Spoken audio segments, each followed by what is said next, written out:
현재 한국의 대표 공영방송인 MBC와 KBS가 사상 초유의 파업에 나서면서 오래 묵은 적폐와의 전쟁을 선포했습니다. MBC가 총파업 찬반 투표를 시작했고 KBS도 다음 주부터 제작 거부에 들어갈 예정이라고 합니다. 두 곳 모두 경영진의 사퇴를 요구하고 있는 건데요. 지난 10년간 정부 눈치 보기 바빴던 경영진들은 스스로 언론이기를 그리고 공정한 방송 만들기를 포기하면서 한국의 언론 발전을 퇴보시켰습니다. 촛불 민심이 원했던 적폐 청산에는 분명 언론을 이용해 자신의 사리사욕을 채웠던 자들도 포함이 됩니다. 부디 이번 파업으로 그동안 그 기능을 상실했던 이 두 공영방송이 제자리를 찾아서 한국 언론이 바로 서는 밑거름이 돼주기를 바랍니다. 김양일의 어쩌다 미국 3회 시작하겠습니다.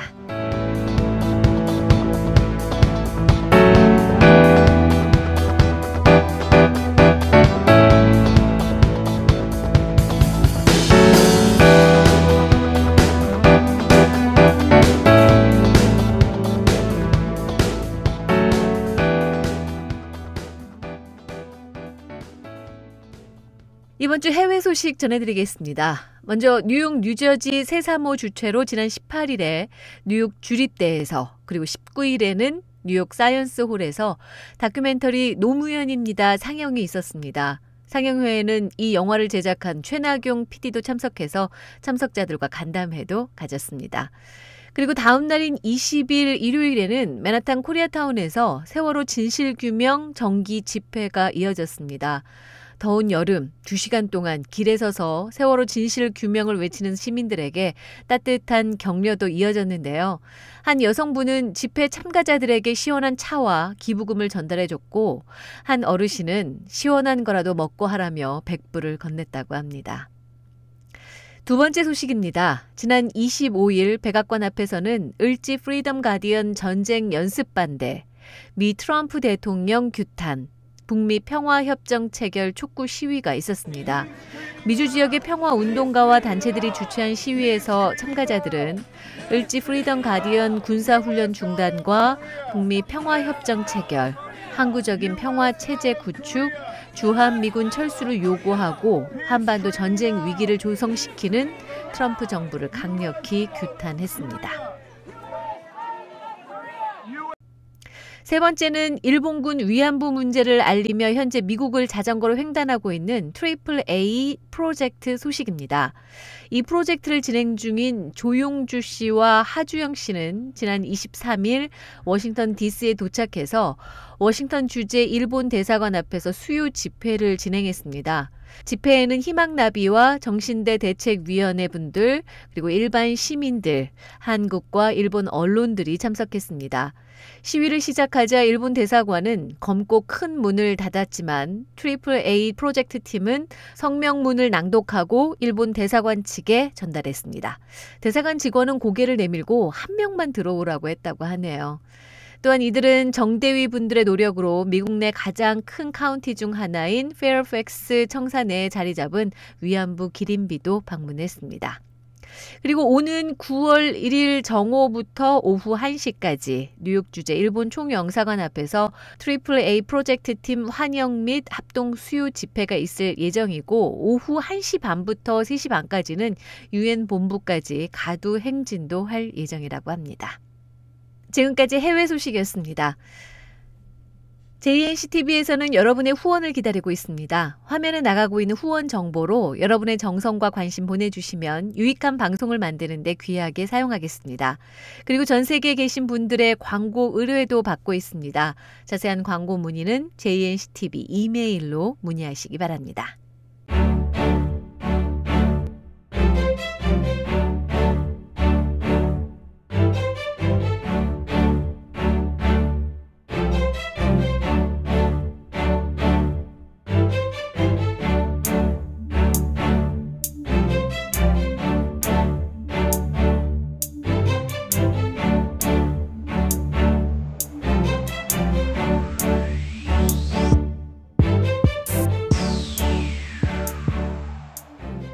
요즘 MBC가 제작 거부를 하면서 회사 정상화와 사장 퇴진을 두고 파업이 한창입니다. MBC와 KBS, 이 두 공영방송은 지난 10년 동안 이명박 박근혜 정권 하에서 몰락의 길을 걸으면서 공영방송의 역할을 상실한 채 심지어 기레기라는 소리를 들어야 했습니다. 지난 정권이 이 공영방송들을 어떻게 장악하고 망쳐왔는지 우리 모두가 지켜봐야 했는데요. 그 사이 많은 언론인들이 해직되거나 한직으로 물러나야 했고 지금 그들은 그 몰락을 막아보고자 마지막 몸부림을 치고 있는 건지도 모르겠습니다. 최근 이들 공영방송을 망친 공범자들에 대한 영화가 개봉됐죠. 바로 MBC 해직 PD이자 뉴스타파의 최승호 감독이 만든 영화 공범자들입니다.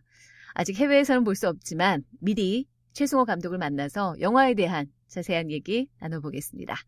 안녕하세요, 감독님. 네, 안녕하십니까. 네, 반갑습니다. 네, 지금 한국에서 영화 공범자들 한창 상영 중인 걸로 아는데요. 반응은 좀 어떤가요? 예, 지금 나름대로 꽤 괜찮은 반응이 나오고 있습니다. 짧은 시간 내에, 아마 오늘 지금 조금 있으면은, 10만 명 정도 관객이 달성되지 않나 싶은데, 와. 다큐멘터리로는 굉장히 빠른, 속도입니다. 예. 일반 상업 영화를 좀 비교하자면 어느 정도 수준인 거예요? 그러면 10만 명이? 물론 상업 영화가, 그러니까 스크린이 한 1000개 이상씩 되는 상업 영화들하고 비교하기는 어렵겠죠. 예. 우리는 스크린 겨우 이제 상영관 처음에 이제 시작할 때 150개 정도, 네. 그 정도에서 시작을 했으니까, 그 정도 스크린에서는 굉장히 좋은 거죠. 주말 좌석 점유율이 45% 정도 나왔는데, 와. 예, 굉장히 좋습니다. 예. 그래요. 10만 명이 이제 넘어설 계획이다. 반응이 아주 네. 뜨거운데요. 그 영화 자백이어서 벌써 두 번째 영화를 만드셨어요. 이번 영화는 감독님 네. 본인의 얘기라고도 할 수 있을 것 같습니다. 이 이야기를 좀 예. 영화로 만들어야겠다라고 생각하신 이유가 어디 있을까요? 그러니까 이제 작년에 이제 탄핵이 진행이 됐지 않습니까? 그랬죠. 이제 제가 이제 촛불시에 나가면서 탄핵이 되면 이제 대통령 선거가 있고 새로운 정부가 상생할 텐데 그렇게 될 경우에 KBS, MBC만 여전히 적폐 세력에 의해서 장악된 채로 남아 있는 그런 상황이 되겠다. 그래서 이제 근데 이게 방송이라는 게 이제 정부가 마음대로 바꿀 수 있는 것도 아니기 때문에 네.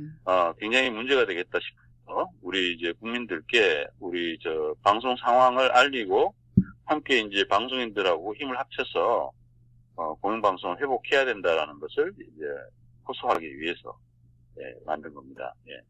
촛불 집회가 열렸을 때 이제 KBS하고 MBC 기자들이 많이 욕을 먹었죠. 욕을 먹고 이런 것까지는 지극히 당연하고 네. 차라리 욕 먹고 이럴 때까지는 이제 오히려 나은데 예. 이제 시간이 흐르면서 사실은 완전히 이제 잊혀졌죠. 예. 그래서 그렇죠. 야단치지도 않는 그런 상황이 돼서 이제 국민들이 이제 KBS, MBC는 이제 지웠다. 전혀 관심 없다 이런 정도로 되니까 이제 그거는 이제 좀 문제죠. 이제 국민의 재산인데 KBS, MBC가. 그렇죠. 그래서 관심을 좀 불러일으킬 필요가 있겠다 하는 그런 생각을 했습니다. 그러게요. 악플이 차라리 낫다. 무플보다는 이런 말씀이시고 그런 또 관심을 네. 다시 한번 불러일으키기 위해서 이 영화를 만드셨다는 말씀이신데 지금 MBC가 기자 아나운서 할 것 없이 모두가 이제 제작 거부에 나서면서 대대적인 파업을 벌이고 있습니다. 이번 파업 지켜보시면서 좀 어떠세요?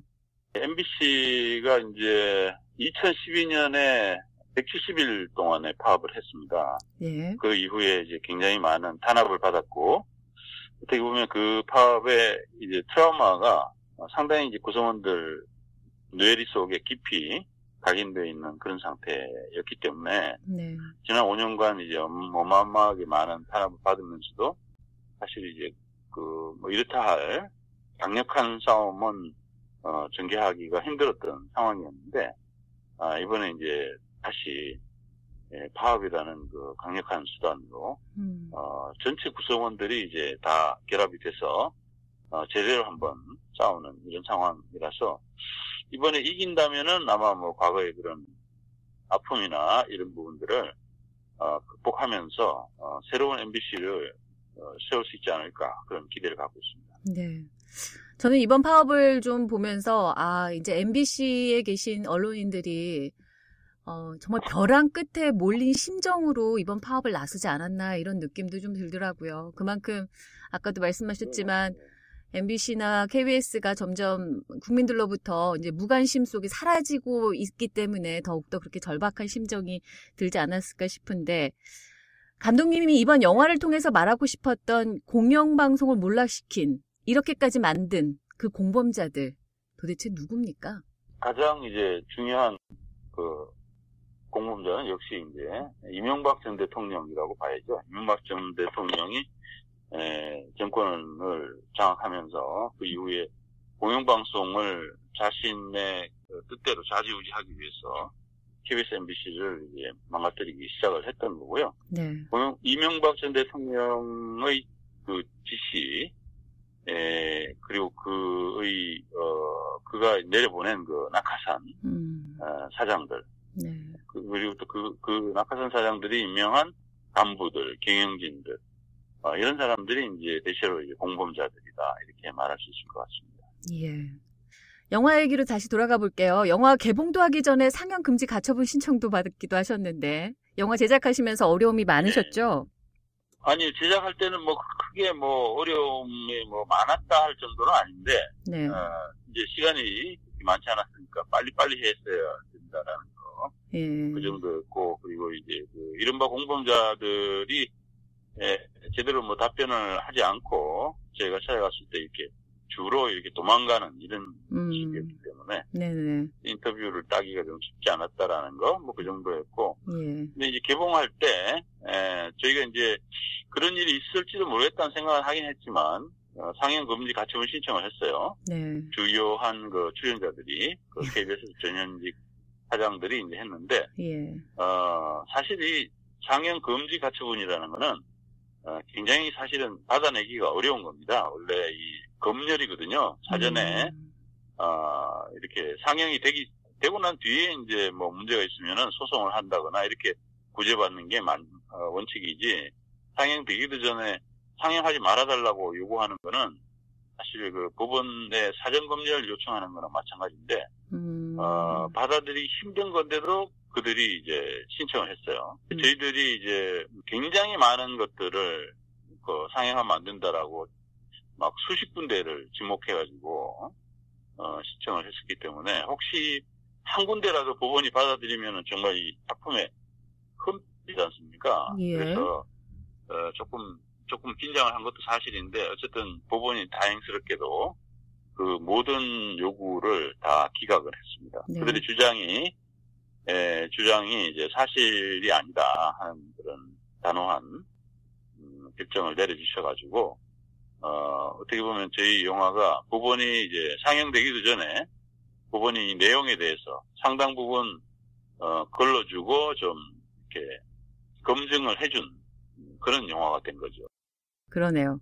상영금지 가처분 신청을 받아내기 어렵다고 지금 그러셨는데 그걸 다 알면서도 굳이 그렇게 여러 군데 법원에 이 가처분 신청을 낸 이유가 있을까요? 네, 그들이 이제 엄연히 공인이거든요. 그렇죠. 방송사의 전현직 경영진이기 때문에. 예. 그리고 공영방송에 대한 공적인 사안에 대해서 자기네들의 한 짓에 대해서 제가 질문을 했던 건데, 그런 질문에 이제 답변을 하는 게 온당하고 지극히 온당한 겁니다. 그런데 그거를 답변을 하지 않고 이제 도망을 가면서, 네. 나중에 와서 그거를 저희가 찍어서 이제 만드니까 왜 자기네들이 도망가는 걸 왜 찍어서 영화로 만들었느냐. 뭐 이런 식으로 했는데 그런 부분들에 대해서 이제 법원은 이제 단호하게 답변을 했어야 된다. 답변을 안 한다고 해서 그 질문하기를 그만둘 수는 없잖아요. 그렇죠. 그래서 이제 따라가면서 이제 더 질문을 던지는 건데 그걸 가지고 초상권 침해다, 명예를 훼손했다 이렇게 이야기하는 거는 사리에 맞지 않다 하는 게 이제 법원의 판단이었죠. 알겠습니다. 그 인터뷰 과정 지금 잠깐 얘기해 주셨는데 제가 영화 자백 보면서도 그런 걸 좀 느꼈어요. 엄청 이렇게 면박도 많이 네. 받으시고 욕도 많이 드시고 그러시더라고요. 인터뷰하는 중에. 근데도 끝까지 이렇게 네. 쫓아가시면서 질문하시는 걸 보고 대단하시다. 혹시 기분은 안 나쁘시나요? 그런 인터뷰를 하다 보면, 취재를 하다 보면? 아니, 뭐, 자백 때는 뭐, 별로 그렇지는 않았고요. 예. 제가 이제 취재를 하는 거니까. 네네. 취재하는 거니까 뭐, 취재자로서 상대가 어떤 반응을 보인다 하더라도, 어쨌든 이제 그 진실을 끌어내야 되니까, 당연히 이제, 그렇게 해야 되는 직업적인 거고, 이 경우에 이제 공범자들의 경우에는 제가 약간 이제 성격이 취재자이기도 하면서 약간 당사자적인 그렇죠. 그런 부분들이 있어요. 그래서 제가 이제 해고를 당했으니까요. 네. 그러니까 이제 이런 상황에서 제가 예를 들어서 이제 그 MBC 백종원 부사장한테 네. 가서 이제 질문을 던지는데 그분이 이제 저를 해고할 때 인사위원이었고 해고하고 난 뒤에 이제 어떤 자리에서 이제 최승호는 해고할 증거가 없었지만은 자기네들이 해고를 했다. 재판에서 이겨서 돌아오더라도 할 수 없다. 뭐 이런 식의 이제 발언을 했단 말이에요. 예. 그래서 이제 제가 그 백종원 부사장을 만나서 왜 증거도 없는데 왜 해고를 했느냐 이렇게 질문을 던졌는데 그분이 답변을 그 얘기는 나중에 답변할 테고 지금 너는 방송의 미래를 망치지 마라 이렇게 이야기를 했어요. 예. 그러면서 이제 거듭 제가 질문을 던지면 답변이 방송의 미래를 망치지 마세요 이렇게 답변을 하는데 그런 답변이 나올 때 참 어처구니가 없고 그러게요. 또 제가 이제 당사자기도 하니까 화가 나고 그런 것도 사실이죠. 정작 방송의 미래를 망치신 분일 수도 있는데 본인이. 그럼요. 그분들이야말로 방송의 미래를 망친 사람들이죠. 그러셨군요. 적반하장들이시죠. 아이고. 네. 공영방송이 다시 정상화되기 필요한 건 뭐라고 보세요? 일단은 지금 이제 공범자들이 이들을 이제 몰아내야죠. 몰아내고. 네. 그리고 이제 그동안에 잘못했던 것들에 대해서 싹 다 조사를 해서 내부적으로 정리를 해야 된다고 봅니다. 그 자리에서 물러나야 될 사람들은 당연히 이제 방송사에서 나가야 되겠지만은 여전히 이제 있을 수밖에 없는 사람들도 있잖아요. 그런 분들도 자기의 과거에 했던 잘못에서 그 공적으로 조사도 하고 또 본인들도 잘못했다라는 것에 대해서 사과도 하고 이런 과정이 필요하고요. 네. 그러고 난 뒤에는 이제 그런 것들을 저는 좀 프로그램으로 만들어서 국민들께 이제 방송을 좀 하고 그렇게 좀 스스로를 깨끗하게 정화시키고 난 뒤에 제대로 된 방송을 시작을 해야 된다고 생각하고요. 그리고 장기적으로는 이제 뭔가 현재 시스템을 좀 고칠 필요가 있습니다. 공영방송의 지배구조. 이게 지금 너무 정치권에 의해서 좌지우지되는 이런 지배구조라 가지고 여기서부터 문제가 생기는데 좀 바꿀 필요가 있는 것 같습니다. 예. 사실 MBC, KBS뿐 아니라 전반적인 한국 언론들의 적폐에 대해서도 그동안 많은 지적도 있었고 또 불만들도 있어 오지 않았습니까? 이번 삼성 장충기 문자가 폭로되면서 이 언론계 민낯이 그대로 드러나기도 했는데요. 이 한국 언론 전반적인 문제점과 방향을 좀 제시해 주신다면요.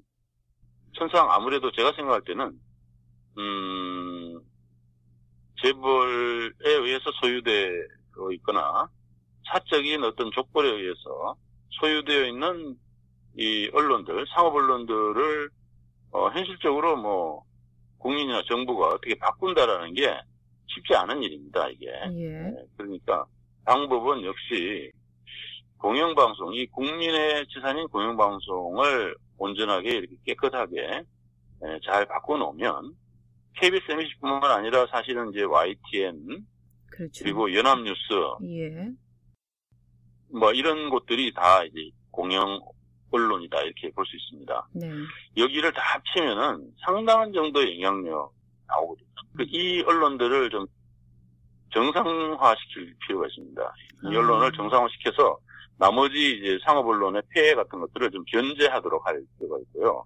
여기가 이제 정상화가 되면 언론이라는 게 독자들을 얻기 위해서 이제 경쟁하는 속성이 있기 때문에 상업 언론들도 함부로 이번에 그 장충기 문자에서 드러난 것과 같은 그러한 행태를 보인다 하면은 그 부분 이제 독자들의 신뢰를 이제 엄청나게 잃어버리면서 자기네들 생존에 문제가 생기는 이런 상황까지 될 수 있기 때문에 조금씩 언론이 좋은 방향으로 갈 수 있다라고 생각합니다.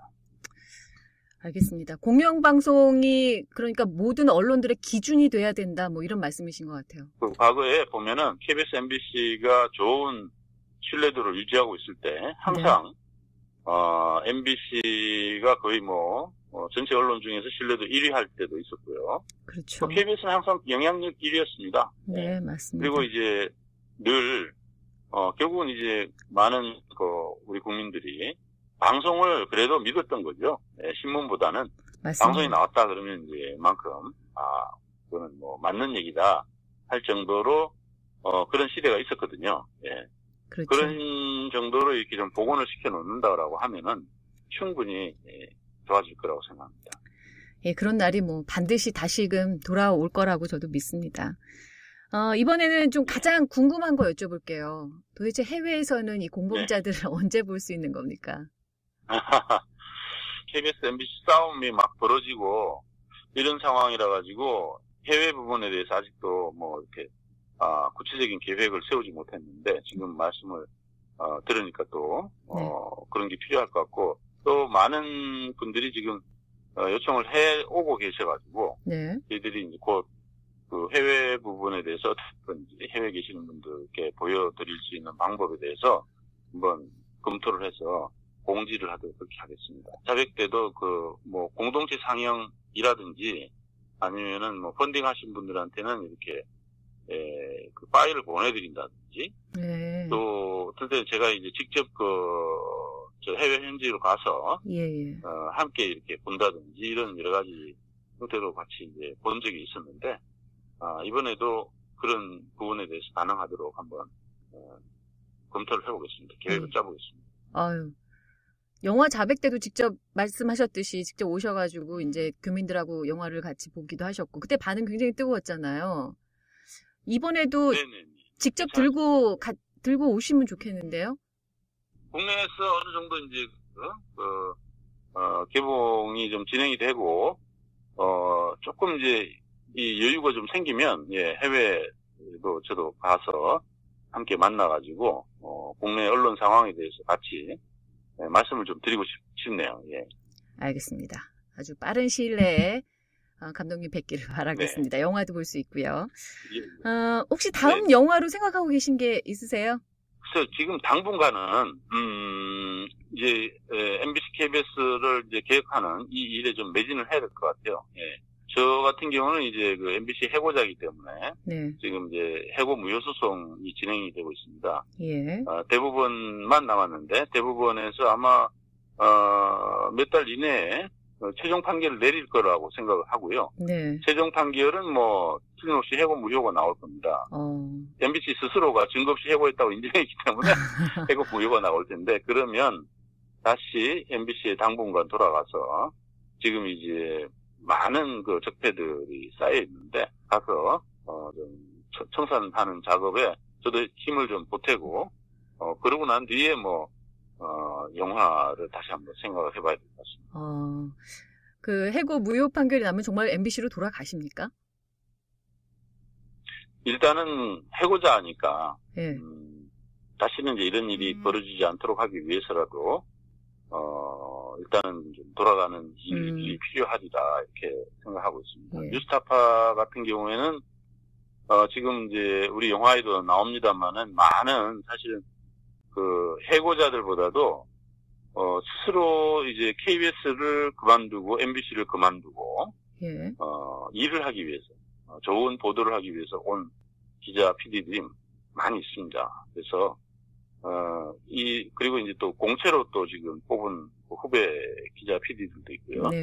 이들이 이제 앞으로 이제 충분히 지금보다 훨씬 더 잘해 나갈 수 있으리라고 생각을 하고 저도 이제 돌아가서 일이 어느 정도 정리가 되면 다시 돌아와서 일을 해야죠. 예. 저는 또 MBC로 돌아가시면 뉴스타파는 없어지는 건가? 이런 걱정을 좀 했는데 그건 아니군요. 아닙니다. 예. 아닙니다. 예. 알겠습니다. 오늘 끝으로 네. 해외 교민들께 하고 싶은 말씀 있으세요? 참 언론인으로서는 참담하고 죄송스러운 일입니다. 예.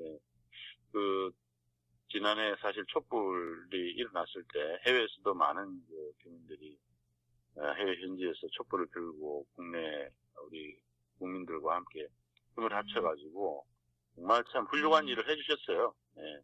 그래서 저 나중에 이제 문재인 대통령이 미국에 가셨을 때 거기 이제 미국에 있는 교민분들 오셔가지고 같이 사진 찍고 이런 거 이제 사진으로 보고 하면서 굉장히 저런 마음이 굉장히 흐뭇하고 그랬었는데 네. 결국 언론은 그 촛불로도 정화하지 못해가지고 다시 한번 선 벌리게 되는 이 상황이라 가지고 네. 너무 죄송스럽고 근데 이제 언론이 바뀌지 않으면 사실은 사회가 진정으로 바뀌었다고 보기가 어렵습니다. 네. 그래서 언론 바꾸는 일이 마지막 촛불이다 이렇게 생각을 해주시고 국내 언론 KBS, MBC 상황에 대해서 좀 관심을 가져주시면 감사하겠습니다. 예, 감사합니다. 공범자들 해외 상영할 때 직접 오시면 그때 꼭 한번 뵀으면 좋겠네요. 네네. 그때 뵀으면 좋겠습니다. 예, 오늘 인터뷰는 여기까지 하겠습니다. 오늘 이렇게 말씀해 주셔서 감사합니다. 네네, 감사합니다. 네, 지금까지 영화 공범자들의 감독이면서 뉴스타파 PD인 최승우 감독 만나봤습니다.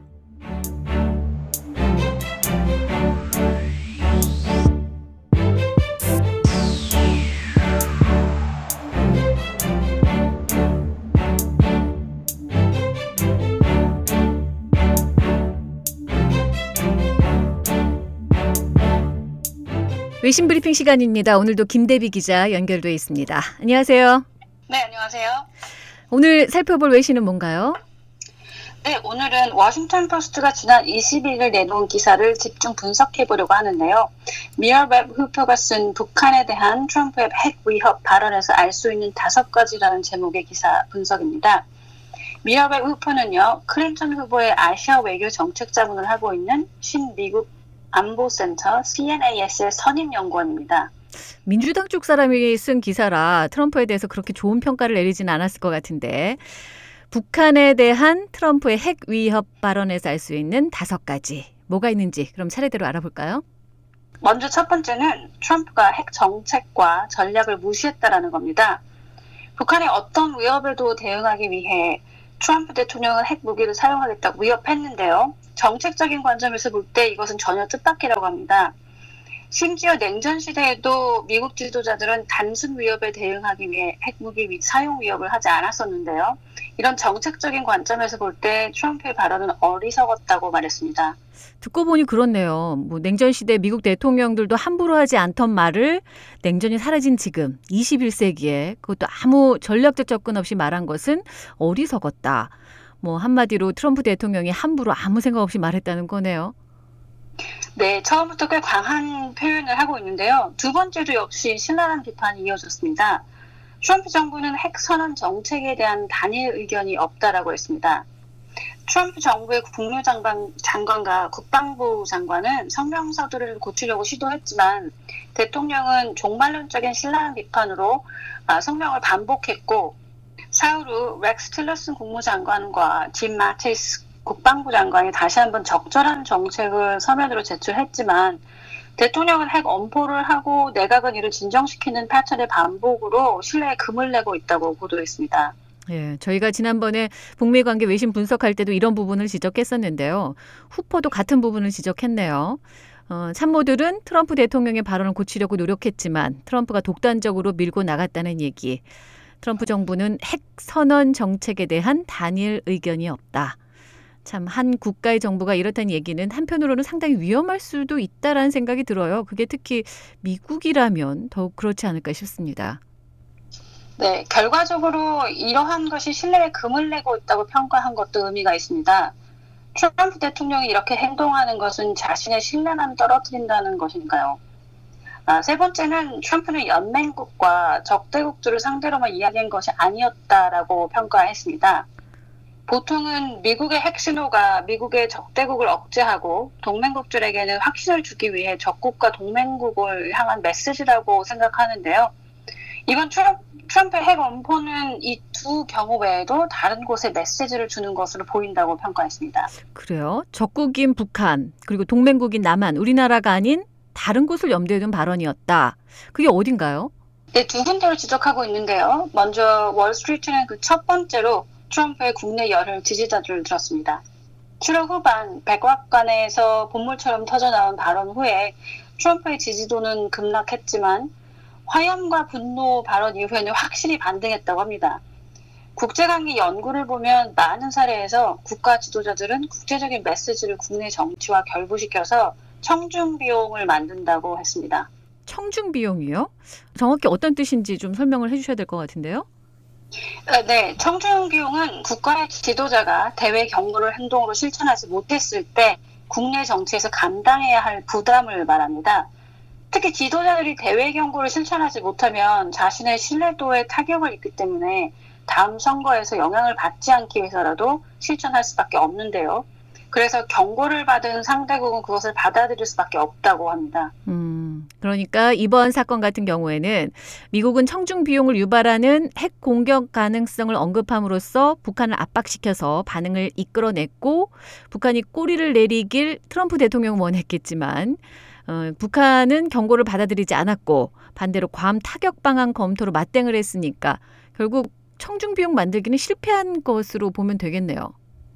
네, 트럼프 대통령이 청중 비용을 피하기 위해서 구체적인 핵 공격 계획을 앞으로 실천하지 않는다면 결국은 본인에게 정치적 부담만 가져올 수 있다는 거죠. 네.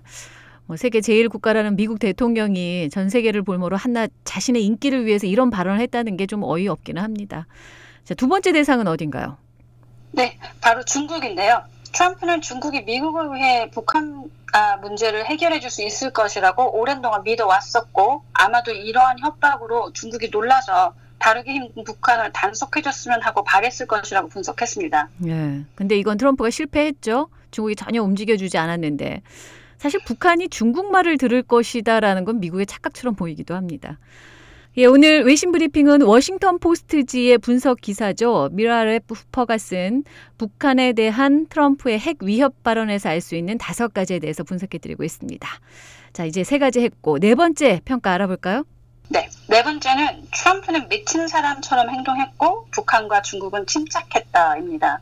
미친 사람처럼 행동했다. 아유, 발언이 정말 센데요. 그동안은 뉴욕타임즈가 트럼프에 대해서 많이 비판적이었는데 이제 워싱턴 포스트도 만만치 않은 것 같습니다. 네, 그렇죠. 후프는 사람들은 트럼프의 핵 위협이 그의 미치광이 전략이라고 말할지도 모른다.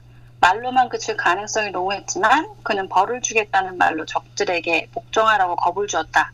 이런 상황에서 사람들은 보통 적들이 이 같은 극한 정책을 확대하거나 꼬리를 내릴 것이라고 예상한다고 분석했습니다. 네, 그러니까 트럼프는 처음부터 말로만 북한에 복종하라고 겁을 줄 생각이었다는 거네요. 나름 전략이라고 볼 수도 있지만 이 미치광이 전략은 소득이 별로 없어 보입니다. 네, 그렇습니다. 그리고 이어 반대로 중국과 북한은 그렇지 않았다고 분석했는데요. 중국은 북한이 선제 공격을 할 경우에 중립을 지킬 것이라고 선언했어요. 그리고 이는 북한과 미국 양쪽에 도발을 하지 말라는 주의를 이끌어냈다고 했습니다. 그리고 북한은 강제적으로 미사일을 쓸 수밖에 없는 데 대한 상세한 조건부 계획을 발표함으로써 능숙하게 게임에 임했고요. 괌에 미사일을 쏘겠다는 이 계획은 미국으로 하여금 이길 수 없는 상황을 만들어냈다고 분석했습니다. 예, 트럼프 대통령이 결국 말싸움에서 졌다는 거네요. 네, 워싱턴 포스트도 crazy didn't win 이라는 표현을 사용함으로써 미친 사람이 졌다라고 말했습니다. 예. 북한에 대한 트럼프의 핵 위협 발언에서 알 수 있는 5가지. 마지막 5번째는 뭔가요? 아시아에 있는 미 동맹국들에게 지속적인 피해가 있을지도 모른다는 것입니다. 트럼프는 미국의 동맹국들을 공공연히 무시했으며 이전에는 FTA와 미사일 방어 합의를 비방해 한국을 당황시켰고요. 그가 핵 위협을 함으로써 그는 한미 동맹에 더 심각한 피해를 주고 있다고 전했습니다. 그렇죠. 이번 북미 간 설전에서 동맹국의 한국의 의견은 전혀 필요 없어 보였습니다. 한반도에서 전쟁이 나면 결국 우리 국민들이 피해를 보는 건데, 그러니까 우리나라에 대한 전혀 배려 없는 발언들이었던 것 같습니다. 네, 또한 트럼프 집권 이후 한국인의 미국에 대한 신뢰가 추락하고 있다고 전했습니다. 한국은 지금 북한과 대화하기 원하는 진보 대통령이 집권하고 있으며 문재인 대통령은 우리의 안보를 동맹국에 의존할 수 없다고 말해 한국을 공경에 처하게 하는 트럼프 시도에 경고를 보냈던 것도 언급했습니다. 문재인 대통령이 한반도에서 한국 동의 없이는 전쟁할 수 없다. 이렇게 트럼프에게 경고를 보낸 것을 언급한 거네요. 한미 동맹 간의 균열을 걱정한 것 같습니다. 네, 이상 5가지 이유였고요. 마지막으로 미라 웨프는 왜 트럼프는 그랬을까라는 질문을 던졌습니다. 웨프는 자신의 지지층과 중국의 도움에 대한 트럼프의 집착을 두 주요 요소로 봤는데요. 그는 자신의 신뢰성과 미국의 영향력에 대한 비용을 지불하고 미국 내에서 바로 점수를 얻고 북한에 겁을 주기를 선호했다고 했습니다. 자신의 신뢰와 미국의 영향력을 깎아먹더라도 트럼프 대통령은 미국 내 지지자들에게 점수를 얻고 또 북한에게는 겁을 주는 것이 더 중요했다는 거죠. 네, 그리고 마지막 질문이 인상적인데요. 미국이 핵 전쟁 의도를 발표했을 때 누가 믿었나? 대통령? 아니면 그의 국방보좌관들? 동맹국들과 적대국들, 트럼프의 국내 지지자들에게 쉬운 일은 아니었는데 그들은 분노와 화염에 대한 신호를 듣기 위해 안간힘을 썼다라고 말한 부분입니다. 예, 우리 모두가 그랬죠. 트럼프 대통령 발언 나올 때마다 이러다 전쟁 나는 거 아니야? 이런 걱정을 했는데 결국 대통령과 국방보좌관들은 아닌 걸 다 알고 있었다는 거잖아요. 트럼프 대통령이 꼭 양치기 소년 같다는 생각도 들어요. 관심 받고 싶어서 늑대가 나타났다고 거짓말하는 그 소년 같습니다. 네, 이번 워싱턴 포스트의 분석을 종합해보면요. 미국과 중국, 북한은 각자의 전략적 싸움을 했는데 결국 트럼프는 패배했고 중국과 북한이 승리한 것이라고 간단하게 결론 내릴 수 있을 것 같습니다. 예, 앞으로 북미 간 또 남북 간 풀어야 할 숙제들이 산적해 있는데요. 부디 트럼프 정부의 현명한 정책이 나와주기만을 바라겠습니다. 오늘 외신 브리핑은 여기까지 하겠습니다. 김대비 기자 수고하셨습니다. 네, 감사합니다.